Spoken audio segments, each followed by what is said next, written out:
Yeah, I didn't know how else to start this review, but thunderous applause, because, pardon my language, but holy shit. This might be one of the greatest things I've ever watched. Ever. And I promise you, it's not overhype, it's not hyperbole, it's not me trying to lie to you or being a shill or anything like that. No. I gave it that applause because that is the same applause that I gave it when I finished watching it. And I cannot think of a better way to start this review than with thunderous, undeniable applause. Because this is not only my new favorite Ghibli movie, it might be one of my new favorite movies of all time. Like, I don't even know how to start this review. Other than, it's a masterpiece, I have zero negatives, zero gripes, and it is one of the most overwhelmingly positive reviews that I have done probably this entire year so far. Yes, even more than this thing. Even more than this. So, yeah, needless to say, strap yourselves in, buckle up. It is going to be a long and super positive review, and probably the longest review of this entire marathon. Because I'm just gonna come out and say it right now. Princess Mononoke is a freaking masterpiece. It is an incredible, brutal, intense, dark, gripping, gritty, adult fantasy. And one of the best that I have ever seen. And I think this is since my Castle in the Sky review that I can actually say something is the best ever, because when I reviewed Castle in the Sky, that has shot up there to one of my favorite adventure movies ever. This is one of my favorite fantasies ever. I literally don't know how else to build this movie up, aside from the fact that it is an incredible masterpiece that has deserved all the praise that you've heard about it for years. So, strap yourselves in. It is going to be a wild ride and a super positive review. So, what's up? What's happening? What's going on, everybody? Welcome back to Anime Sensation, your message for anything and everything animation. Welcome back to Ghibli Month. Welcome to the incredible masterpiece that is Princess Mononoke. And I'm going to say masterpiece a lot in this review, just so you're aware. I have written out probably the longest review that I've done for an animated movie in a long while. So, yeah, it's going to be a pretty long one. Even without spoilers, there is still a ton to talk about and a ton to praise. So, without further ado or delay, here is my long, lengthy, super positive, zero negative written review for Princess Mononoke. One of the best movies that I've ever seen. Oh my goodness. Where do I even begin with this one? I've heard for so many years about its high praise and have seen its trailer a ton on some of the old DVDs and VHS tapes from childhood. But for whatever reason until now, I've never seen it. It's not that I didn't want to, like even seeing those little trailers as a kid on some of the movies I rewatch over and over, I still found myself extremely fascinated and wanted to see it, but due to either a lack of time or just having my interests elsewhere, I ended up not doing so. And trust me when I say I'm kicking myself for not doing so, because this would definitely be one of my favorite movies of my childhood had I watched it. Yes, even with its very hard PG-13 rating. However, thanks to this marathon and this incredible YouTube channel, I've finally been able to rectify that mistake, and as simply as I can possibly put it for you, Princess Mononoke is one of the greatest movies that I have ever seen. Animation, anime, or otherwise. A masterpiece of storytelling and so epic that it is right up there with the best fantasy movies ever, animated or otherwise. Yes, that means it is right up there with the Lord of the Rings trilogy, which, if you know me and you saw that review from Legends of Literature, is very high praise. I simply adore this film, and can easily see why it's in the late great Roger Ebert's top 10 favorite movies of all time. Like, when I was getting the pictures for this movie, before I started watching the movie, for this review and have thumbnails set up and everything, like I always do. When I saw right on the box, on the first picture that I saw when I looked this up, it said one of Roger Ebert's top 10. At first I'm like, it's probably going to be super overrated then and not for me, but no, it deserves to be in that top 10. And it should be in the top 10, if not the top 5, of everyone's favorite fantasy movies. Ever. Plain and simple. When a young warrior named Ashitaka, voiced by Billy Crudup, apologies if I mispronounce your name, travels east into the forest to try and cure himself of an ancient curse after he fought off and killed a demonically possessed boar, he finds himself stuck in a brutal three-way conflict between the people of Irontown, greedy, power-hungry samurai of Lord Nagata. Sorry, I'm kind of blanking on the name because they only say his name like twice in the entire movie and it's from background characters, so if I get his name wrong, I'm sorry. And a clan of wolves led by the mysterious Princess Mononoke, voiced by Claire Danes. Yes, that's Claire Danes. With time running out, a lot of blood being shed on all sides, the tree spirit itself in grave danger, and a pack of angry boar led by Okato, voiced by my all-time favorite voice actor, Keith motherfucking David, threaten to tear everything apart. It's up to Ashitaka and Mononoke to put aside their differences and put an end to the conflict for good before everything that they want to protect is destroyed in the process. If that sounds epic, that's because it is. As always, we have to start with the voice acting, and this just might be my favorite voice cast in all of Ghibli. Yes, I know that there's still a lot of movies to go. It's only the 11th out of, the 24 days of this marathon? Let me look here. Yes, out of 24. It's only the 11th movie out of the 24 that are totaling Ghibli's filmography to date. But when it's all said and done, this might still be my favorite cast in all of Ghibli, because it is amazing. I've already mentioned Crudup, Danes, and David, who is also the narrator, by the way, so he gets to be awesome and amazing in this movie twice. But there's a ton of other big names in here, including Minnie Driver as Eboshi, Billy Bob Thornton as Chigo, Gillian Anderson as Moro, Jada Pinkett Smith as Toki, John DiMaggio back once again, he is becoming a Studio Ghibli regular, I'm starting to realize, as Gonza, John DeMita as Koruko, along with his wife Julia DeMita. Corey Burton is also back again as Osa, along with Debbie Derryberry, Trez McNeil, and John Hostetter. It is just a ton of talent all across the board, and the performances are all outstanding, especially Crudup, Danes, and David, who I'd argue are downright Oscar-worthy.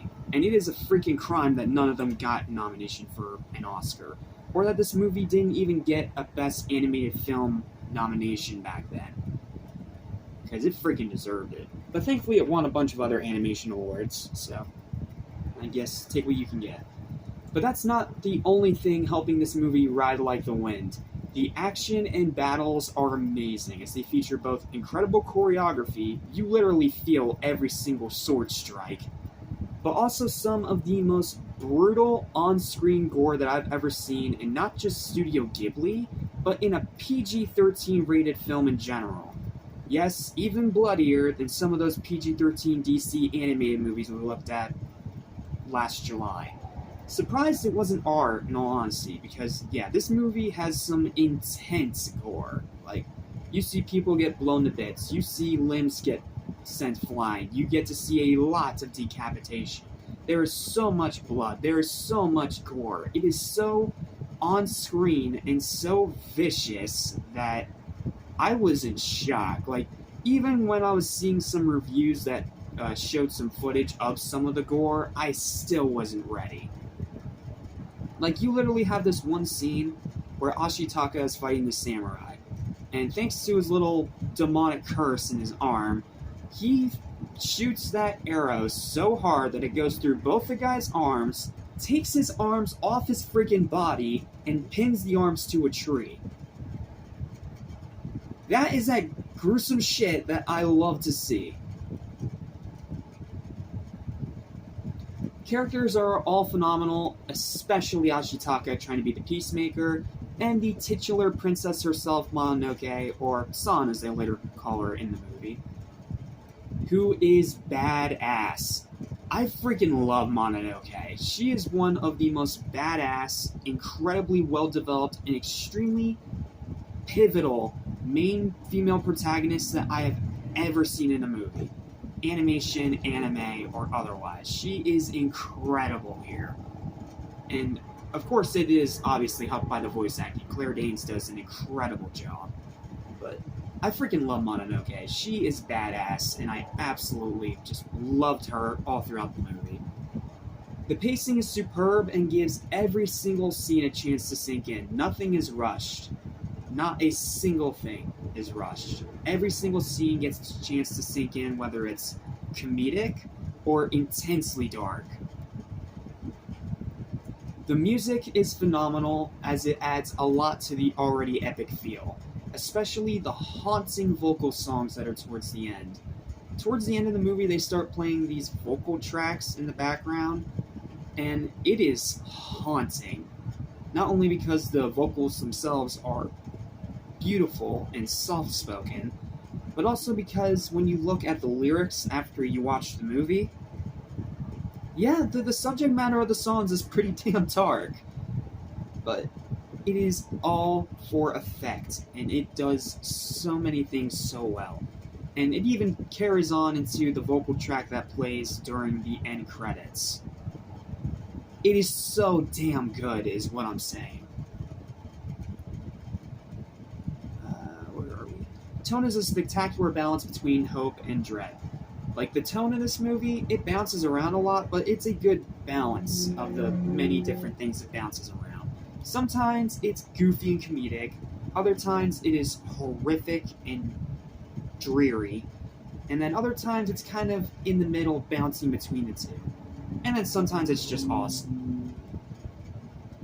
Like, it's so hard to explain this movie. The major deaths hit hard.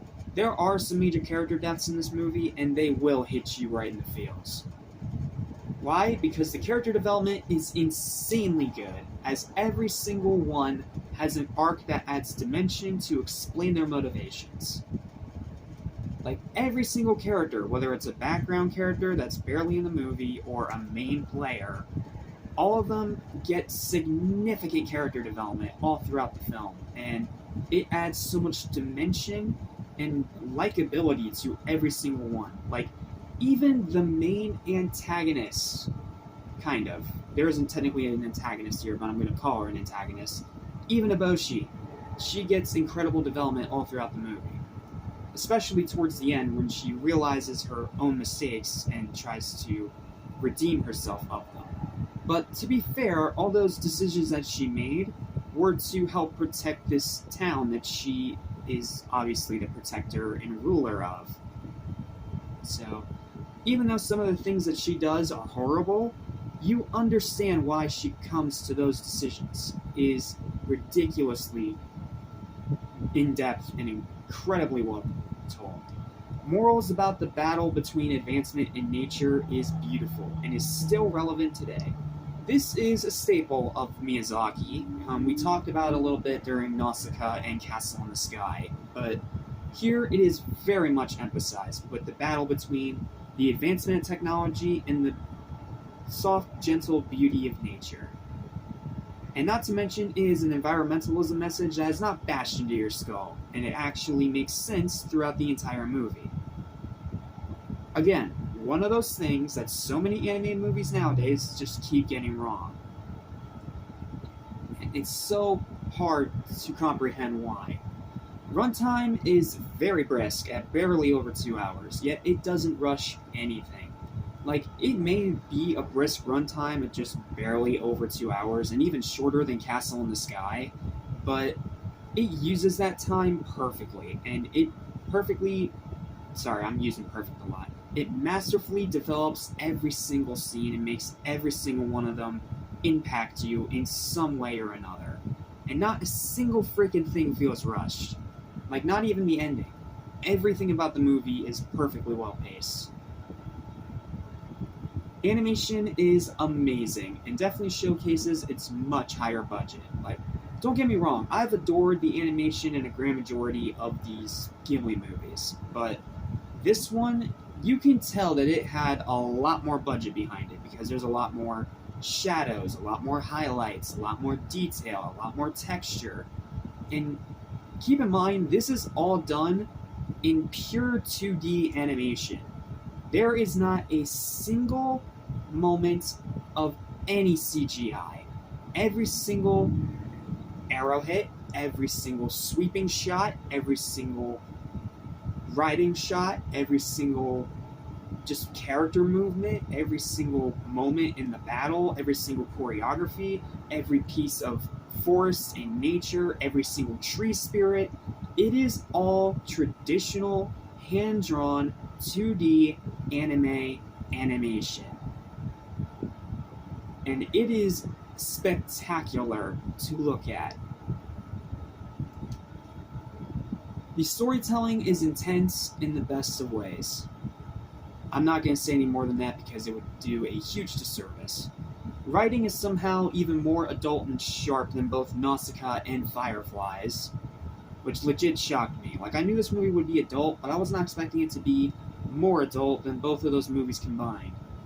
The final 40 minutes are jaw-dropping. One of the most incredible finales I've ever seen in animation. The ending is sweet yet somber. Like, the ending of this movie is cute, but it also has this little bit of somberness to it. Again, I can't go in depth because that is a spoiler, but trust me, the words will make sense once you see the movie for yourself. Or if you've already seen the movie, you know what I'm talking about. And rewatchability is up in the freaking stratosphere. Like, I cannot say how much I'm going to rewatch this movie after this marathon is done. Like, I will rewatch this movie so many times. And hell, after I watch Superman, I'm switching my phone wallpapers to Princess Mononoke. What, you don't believe me? Take a look at this piece of art that I found on Google that is going to become my home screen wallpaper. Yes, I love this movie that much. This is simply one of those movies that everyone needs to see. And if you already have seen it, you know why it is so great.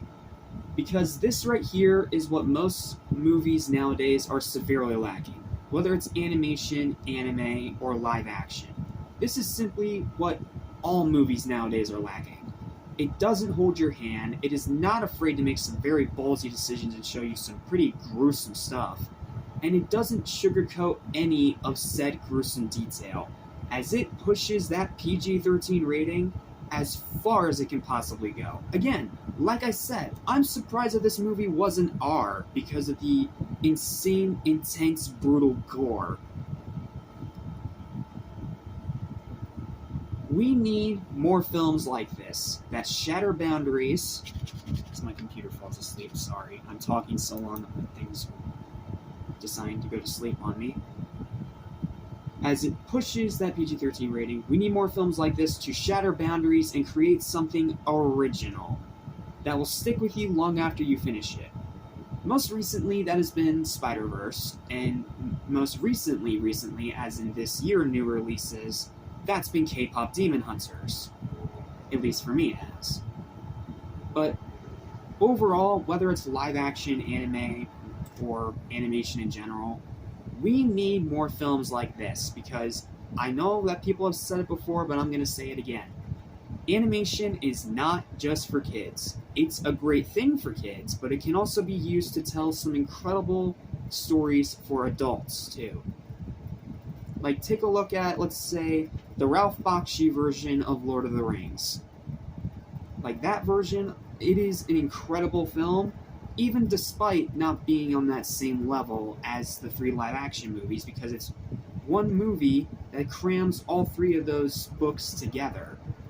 But it does it in a way where it's still artistic and masterful.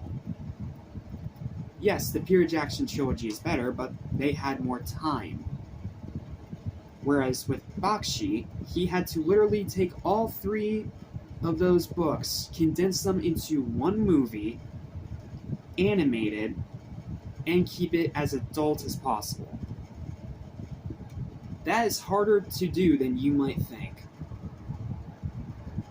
And not to mention, nowadays we've been getting a lot of great adult animation that have been really pushing the boundaries and telling great stories. You know, Hazbin Hotel, Hell of a Boss, Amazing Digital Circus to an extent, The Gaslight District, Casablanca, I believe it's called, something like that. Like, there has been some incredible adult animation, and there needs to be more. There needs to be more, and we need some of it in theaters as full-length feature films. Because animation, when done for adults and done correctly, can be some of the coolest freaking things ever created.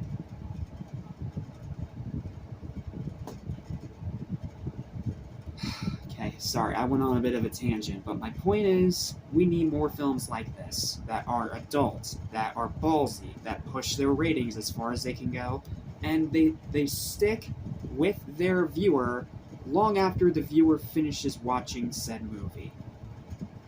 That's what we need. That's what we need more of. Okay, I'm gonna get to my conclusion now. Sorry. Again, I warned you this would be a super long review, but this movie makes me appreciate adult animation so much more. Princess Mononoke is a masterpiece of dark adult fantasy, and I seriously cannot recommend it highly enough.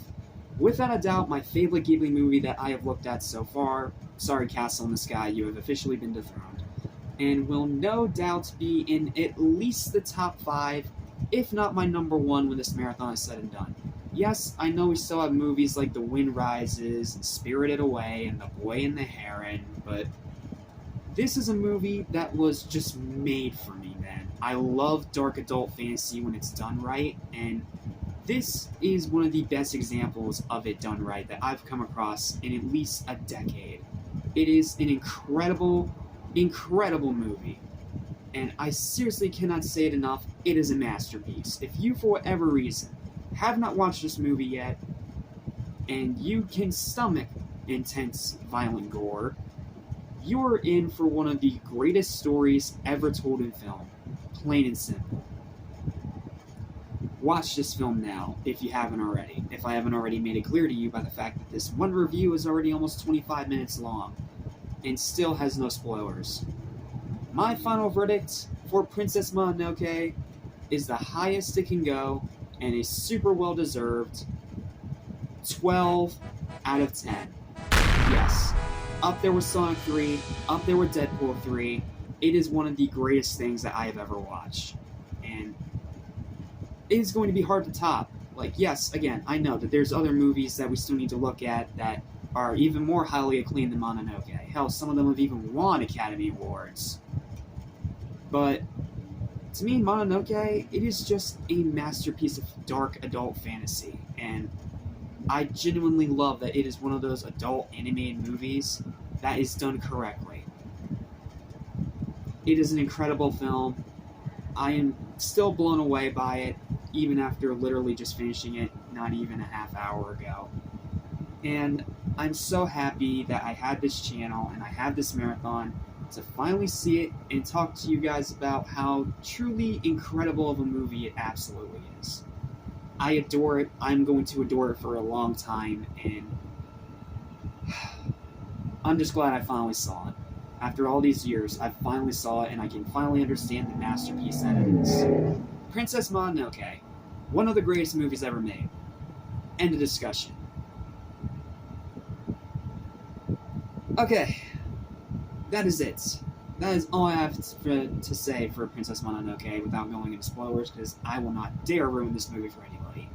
Thank you guys so much for watching. Please don't forget to like, share, subscribe for more videos like this almost every single day. And I'll see you guys next time when we get into a weird in-between, because for some reason this really, really goofy animated project got released in between Mononoke and Spirited Away. And while many people consider Spirited Away the magnum opus of Miyazaki, well, we'll just have to wait and see because this has set a very high bar. But before we even get too spirited away, we have to talk about a weird, goofy, in-between thing based on a manga that I've never even heard of. But I've heard it is very funny, so we shall see. I will see you guys next time for my review of the bizarre but fascinating My Neighbors, the Yamadas. I am saying that right. Yeah, I am saying that right. Yes, the Yamadas. My Neighbors, the Yamadas. See you then.